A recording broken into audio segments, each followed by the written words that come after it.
Admiral James Harrison stood at the window of Orbital Command Station Alpha, his weathered face reflected in the reinforced glass as he watched the massive alien vessel emerge from what appeared to be a tear in space itself. After decades of preparation and speculation, humanity's first contact with an advanced civilization was about to begin. Multiple energy signatures detected, Sir, Lieutenant Rivera reported from her station, her voice steady despite the tension. The vessel appears to be powered down to non-combat status. Harrison nodded, his gray eyes fixed on the sleek, crystalline structure of the alien ship. It was beautiful in its otherworldliness, all smooth curves and translucent surfaces that seemed to pulse with an inner light. Maintain our current alert status, but keep our defensive grid in standby mode. Let's not show all our cards just yet. The alien vessel, nearly twice the size of their largest orbital platform, had appeared at the edge of lunar orbit exactly where their quantum detection grid had predicted. The messages they'd intercepted over the past month had made it clear this day was coming, but Harrison couldn't shake the feeling that humanity's carefully laid plans were about to be tested in ways they hadn't anticipated. On the alien ship, Nexus Commander Kyleth observed the human orbital installations with a mixture of curiosity and dismissal. Their scans showed primitive fusion reactors, basic kinetic weapons, and shield technology that barely deserved the name. Standard for a pre-FTL civilization. Their defensive posture is remarkably organized, noted Science Officer Van, his luminescent appendages shifting through shades of blue as he analyzed the data. Most species at this stage of development maintain competing orbital forces. These humans appear unusually unified. Kyleth's crystalline form sparkled as she processed this information. Interesting, but ultimately irrelevant. Begin the standard first contact protocol. Let's see how they respond to our generous offer of guidance. The transmission that followed was broadcast on all frequencies, translated into every major human language. People of Earth, we come as representatives of the Galactic Nexus, a coalition of advanced civilizations dedicated to guiding emerging species toward their rightful place among the stars. In Orbital Command, Harrison listened to the seemingly benevolent message with growing skepticism. The words were perfect, the tone carefully calibrated to inspire hope and trust. Too perfect. He'd spent his entire career studying potential first contact scenarios, and this felt like a well-rehearsed performance. Signal the UN Security Council, he ordered. Tell them Phase 1 has begun exactly as predicted. And get me a secure line to Defense Director Petrov at Luna Base. As his crew carried out his orders, Harrison reflected on the decades of preparation that had led to this moment. After discovering the first alien signals in 2045, humanity had made a collective decision that would forever alter its destiny. Instead of broadcasting their presence to the stars, they had watched, listened, and learned. The alien transmission continued, outlining the benefits of joining their coalition: technological advancement, protection, cultural exchange. But Harrison noted what wasn't being said: the terms of submission, the loss of autonomy, the price of protection. Sir, Rivera interrupted his thoughts, we're detecting energy fluctuations in their hull configuration. They're performing deep scans of our installations. Harrison allowed himself a small smile. Let them scan. They wouldn't find what they weren't looking for. Humanity had learned long ago that the best defense wasn't just in weapons or shields, but in appearing less capable than you truly were. Acknowledge their transmission, he ordered. Use Protocol 7, gracious but non-committal. Let's see how our friends react to polite uncertainty. As Earth's carefully crafted response was transmitted, Harrison watched the alien vessel's reaction through their quantum imaging array. The subtle shift in its energy patterns told him more than any words could: the Nexus wasn't used to hesitation from primitive species. Kyleth received Earth's response with growing irritation. These humans were supposed to be eager, grateful for the opportunity to join the Nexus. Instead, their message was diplomatic to the point of emptiness, neither accepting nor rejecting the offer. "They're being unusually cautious," Van observed. "Perhaps we should proceed to phase 2 earlier than planned." "No," Kyleth decided, her crystalline form pulsing with determination. "Let them think they have a choice. All species learn their place in the end. Some just require more convincing than others." As the massive alien ship hung in Earth's orbit like a beautiful but ominous jewel, neither side revealed their true intentions. But in hidden bases across the solar system, humanity's real capabilities stood ready, the culmination of 80 years of preparing for this exact moment. The game had begun, and the stakes were nothing less than Earth's freedom. But the Nexus was about to learn a crucial lesson: humanity had not survived and thrived for countless generations by being naive. They had endured ice ages, plagues, and their own destructive nature. They had clawed their way from caves to the stars through sheer determination and ingenuity. And they were ready. Defense Director Natasha Petrov stood in the depths of Luna Base Alpha, surrounded by holographic displays showing the status of humanity's hidden defensive grid. The alien vessel had been in orbit for 3 days now, its presence a constant reminder of what was at stake. "Status report on Project Aegis," she commanded, her voice echoing in the vast underground chamber. Dr. William Rahman, Chief of Weapons Development, gestured at the central display. "The quantum shield matrix is operating at full capacity. We've successfully masked its energy signature using the resonance dampeners. As far as their scans can tell, we're still using primitive electromagnetic shielding." Petrov nodded, her steel-gray hair reflecting the blue glow of the holographic displays. For 30 years, she had overseen humanity's secret defensive preparations, building a web of technologies that no first-contact species would expect to find. The public knew nothing of these developments, that had been crucial to maintaining the deception. "And the Thanatos Protocol?" she asked, referring to their most ambitious defensive system. Rahman's dark eyes gleamed. "Ready for deployment. The nanite swarms are primed and waiting in the asteroid belt facilities.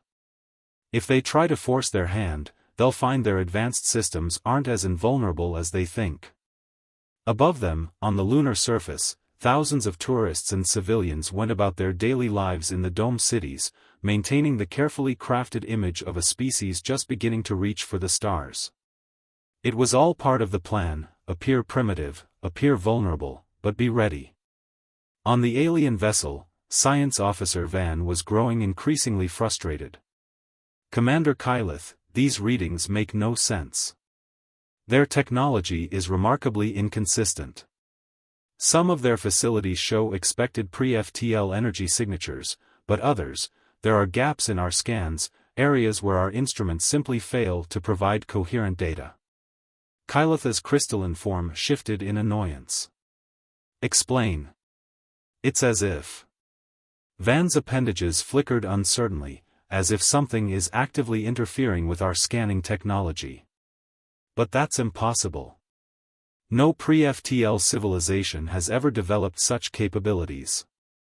In her secure office beneath the lunar surface, Petrov received the latest intelligence report from Earth's quantum monitoring array.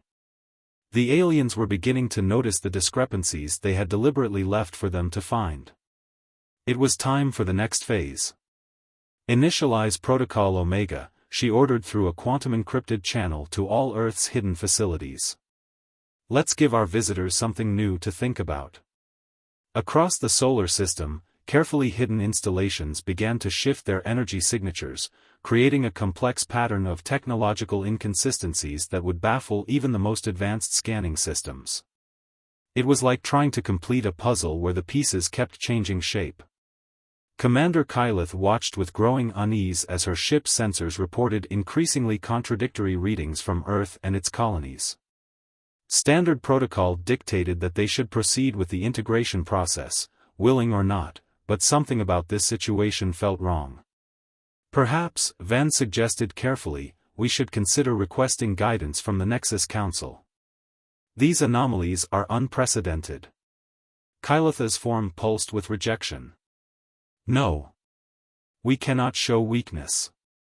These humans are primitive, regardless of these sensor ghostings. Prepare the integration proposal. It's time to show them their place in the galactic order. In Luna Base, Petrov received word of the aliens' increasing agitation with grim satisfaction. Everything was proceeding according to the predictions of their behavioral analysis team. The Nexus, used to dealing with truly primitive civilizations, would soon make their true intentions known. Director, Rahman called out, "We're detecting power fluctuations in their main reactor. They're preparing something big." Petrov's lips curved in a slight smile. Good. Let them make the first aggressive move. It's always easier to justify defending yourself than striking first. She turned to her command staff. Signal all bases, preparation stage 3. And get me a secure line to Secretary General Okoro. He'll need to be ready for what comes next. As Earth's hidden defenses silently moved into their final positions, Petrov reflected on the weight of responsibility on her shoulders. Humanity had spent generations preparing for this moment, building their strength in secret while presenting a facade of technological infancy to the galaxy. The deception had required unprecedented global cooperation, the sublimation of national interests to species survival, and the development of technologies that most humans themselves didn't know existed. It had been the greatest unified effort in human history, all leading to this moment. And now, as the alien ship's power readings continued to spike, Petrov knew that humanity's masquerade was about to end. The only question was whether their visitors would realize their mistake before it was too late. All stations, she broadcast through the quantum network, maintain current protocols. Remember your training. Let them think they have the upper hand, for now. The game of deception was entering its final phase, and humanity was ready to show the galaxy that appearances could be deceiving. Very deceiving indeed. UN Secretary-General Marcus Okoro stood before the emergency session of the Security Council, his normally calm demeanor masking the tension of the moment. On the massive display behind him, the alien vessel's ultimatum played in silent repeat. "They have shown their hand," he announced to the assembled leaders, his deep voice resonating through the chamber. Just as our analysts predicted, their offer of guidance has become a demand for submission. The alien message had been direct: Earth would submit to Nexus authority, dismantle its military installations, and accept their role as a protectorate species. The alternative, they claimed, would be regrettable but necessary pacification. Director Petrov, Okoro called out to the holographic projection of the defense director, "What is your assessment?" Petrov's image flickered slightly as she responded. "Their power signatures indicate weapons charging. They're positioning themselves for a show of force, likely targeting our visible defense installations. They expect us to capitulate after a demonstration of their superior technology." On the Nexus vessel, Commander Kyleth prepared to deliver the lesson that countless other species had learned before. Her ship's weapon systems hummed with barely contained energy, ready to shatter the humans' primitive defenses. "Target their primary orbital platforms," she ordered, her crystalline form glowing with anticipation. "A precise demonstration should suffice. These humans will learn, as all others have." Science Officer Van's appendages twisted with uncertainty. "Commander, I must note that the energy disparities in our scans have increased by 47% in the last hour. Something about this situation doesn't align with historical patterns." "Your concerns are noted," Kyleth responded dismissively. "Begin the demonstration." The Nexus vessel's main weapon array powered up, releasing a burst of plasma energy that would have vaporized most orbital installations. But as the blast approached Earth's defensive satellites, something unexpected happened. In the Security Council chamber, Okoro allowed himself a small smile as the reports came in. "Ladies and gentlemen," he addressed the council, "Operation Mirror Shield is functioning perfectly. Shall we show our visitors what humanity is truly capable of?" The plasma burst had not destroyed Earth's satellites. Instead, it had been caught in a web of quantum fields, its energy redirected and dispersed harmlessly into space. On the Nexus ship, alarms began blaring. Impossible. Kylitha's form pulsed with shock. Their defensive capabilities, they can't possibly. Multiple energy signatures detected. Van announced, his appendages now flashing rapidly through various colors. They're powering up systems across their entire solar system. These readings, they're beyond anything we expected from a pre-FTL civilization. Okoro's voice, transmitted across all frequencies, carried a steel that hadn't been present in their previous communications. To the representatives of the Galactic Nexus, your attempt to subjugate humanity has been noted. We gave you every opportunity to approach us as equals. Instead, you chose intimidation and threats. In hidden bases throughout the solar system, humanity's true defensive grid activated. Quantum shields materialized around Earth and its colonies, powered by zero-point energy reactors that had been concealed within the hearts of asteroids and beneath planetary surfaces. Perhaps, Okoro continued, it's time we had an honest discussion about humanity's place in the galaxy. We are not some primitive species to be conquered or guided. We are the descendants of survivors, of warriors and innovators who clawed their way up from the dust through countless challenges.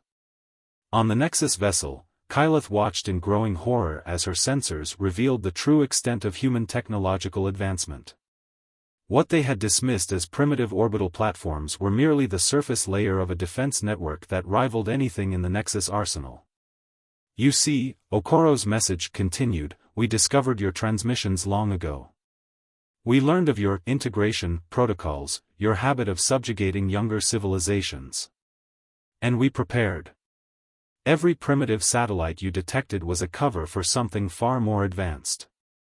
Every seeming vulnerability was carefully crafted to deceive. In Luna Base, Director Petrov gave the order they had all been waiting for. Activate the Thanatos Protocol. Let's show them exactly what they're dealing with. Across the solar system, swarms of quantum-enabled nanites emerged from their hiding places, surrounding the Nexus vessel in a glittering cloud of destructive potential. Each microscopic machine carried enough computational power to hack and disable advanced alien systems. This is humanity's response to your ultimatum, Okoro declared. We reject your offer of guidance. We reject your authority.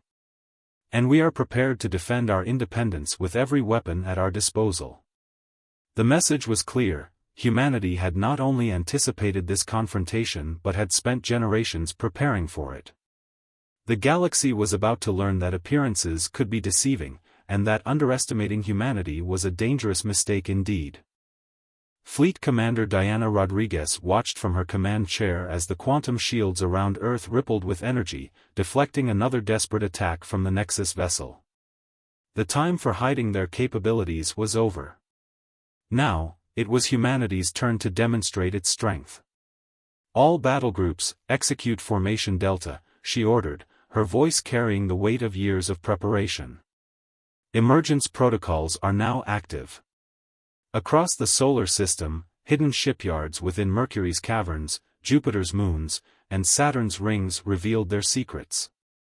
Vessels of human design, incorporating technologies that the Nexus had believed impossible for a primitive species, dropped their camouflage fields. By the void, Science Officer Van whispered, his appendages nearly white with shock. Commander Kylith, I'm detecting ships. Hundreds of them. They're emerging from locations our scans showed as empty space. Kylitha's crystalline form had lost its earlier brilliance, now dulled with the realization of their catastrophic miscalculation. The humans hadn't just prepared defenses, they had built an entire fleet in secret, using technology that rivaled or exceeded Nexus capabilities. Rodriguez allowed herself a moment of satisfaction as she watched the Nexus vessel's energy reading spike with panic. Launch the Artemis squadrons, she commanded. Let's show them what real space warfare looks like. From bases on Mars and the Moon, smaller craft emerged, their quantum drives allowing them to move in ways that defied conventional physics. These weren't the clumsy chemical rockets the humans had allowed the galaxy to see, they were the product of 80 years of hidden technological development. "Multiple weapon locks detected," announced Lieutenant Commander Jackson from his tactical station. "The Nexus vessel is attempting to power up their main drive." "Not today," Rodriguez responded, activating her neural link to the fleet's combat network. "Execute containment protocol. Keep them right where they are." The human fleet moved with practiced precision, deploying a complex web of quantum fields that trapped the Nexus vessel in a bubble of controlled spacetime. Their visitors were about to learn why humanity had spent so much effort appearing weak. On the Nexus ship, chaos reigned. "Our drive field is being suppressed," Van reported, his voice rising with panic.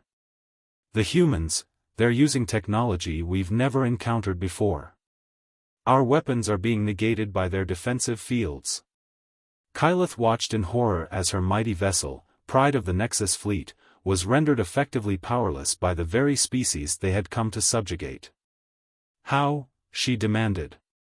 "How did they hide all this?" Rodriguez's voice came through their communication system, calm but carrying an edge of steel. "Did you really think humanity would announce its technological achievements to the galaxy?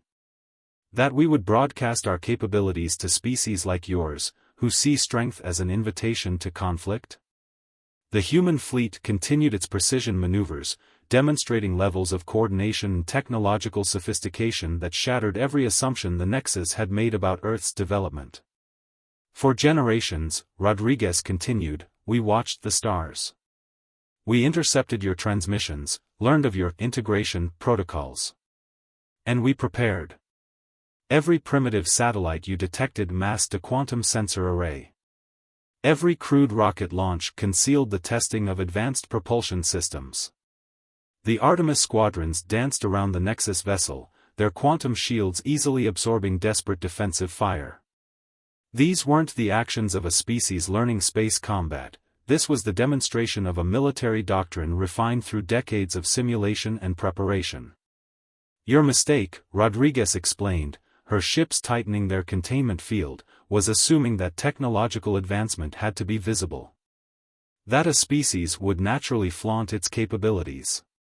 We chose a different path." In her command center, Rodriguez received confirmation that the nanite swarms had successfully penetrated the Nexus vessel's outer defenses.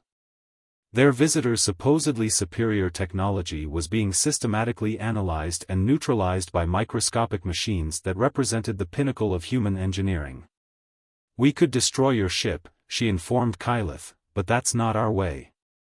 Unlike the Nexus, we don't believe in unnecessary demonstrations of force. Consider this instead a lesson in humility, and a warning." The human fleet had the Nexus vessel completely surrounded, their quantum fields creating an impenetrable barrier. Every attempt by the alien ship to power up weapons or drives was met with immediate and precise countermeasures. "Send word to your Nexus," Rodriguez commanded. "Earth is not a prize to be claimed or a civilization to be subjugated. We are humanity, and we have spent generations preparing for this moment. The next ship that enters our system with thoughts of conquest will not receive such gentle treatment." The message was clear: humanity had emerged from hiding, revealing itself as a power that had systematically outmaneuvered one of the galaxy's dominant forces. The age of deception was over, replaced by a new era where humanity's true strength could no longer be ignored. Admiral Harrison stood once again at the window of Orbital Command, but this time he wasn't alone. Commander Kyleth's crystalline form reflected the Earth's light beside him, her once proud bearing now tempered with newfound respect. "Your deception was impressive," she admitted, her form shifting through subtle hues of acknowledgement. "In all our history, no species has ever managed to hide their true capabilities so completely." Harrison allowed himself a small smile. "Deception wasn't our goal, Commander. Survival was. We simply understood something your Nexus had forgotten: true strength lies not in displaying power, but in knowing when to reveal it." The aftermath of humanity's revelation had sent shockwaves through the galactic community.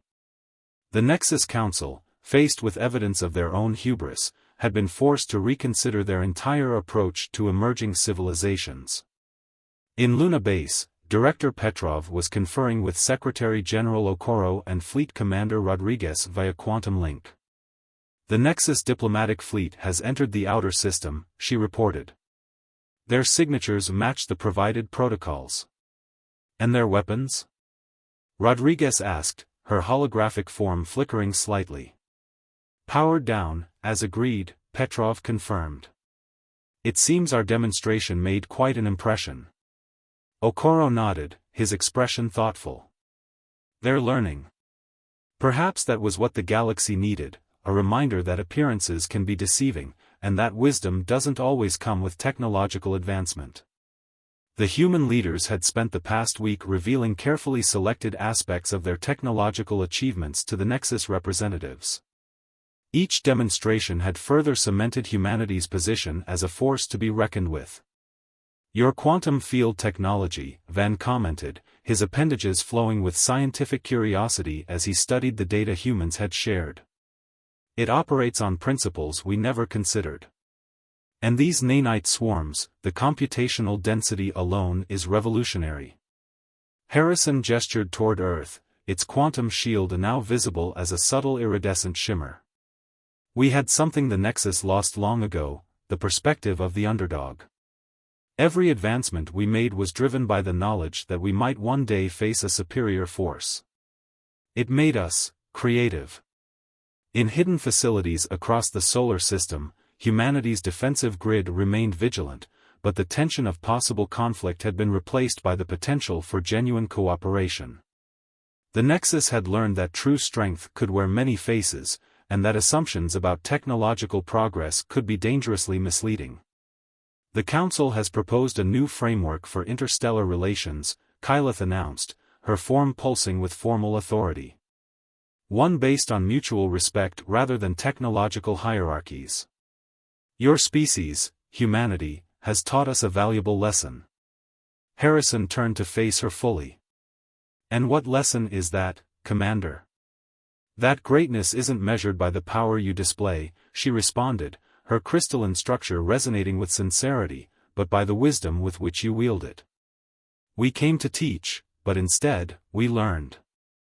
Across Earth's cities, the public celebrations continued as humanity finally embraced its true place among the stars. The decades of secrecy and preparation had paid off, not in conquest or destruction, but in earning genuine respect. "We're detecting more ships entering the system," Lieutenant Rivera reported from her station. "Trading vessels, scientific expeditions, cultural exchanges, all following the new protocols." Harrison nodded, satisfaction evident in his weathered features. "And so begins a new chapter. Not as conquerors or subjects, but as equals. Sometimes the best way to prevent a fight is to show you're capable of winning it." In the depths of Luna Base, Director Petrov sealed the last files of Project Aegis, humanity's long-running deception program.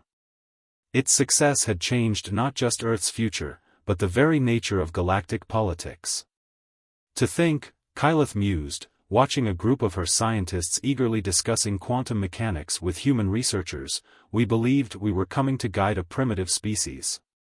Instead, you showed us that true advancement isn't about having the most powerful weapons or the most advanced technology." "No," Harrison agreed, "it's about understanding when to use them, and more importantly, when not to. The universe is vast, Commander. There's room for many kinds of strength." As Earth rotated below them, its quantum shields now a symbol not of defiance but of achievement, humanity had proven that sometimes the greatest power lies not in the ability to destroy, but in the wisdom to wait, prepare, and choose the right moment to reveal your true strength.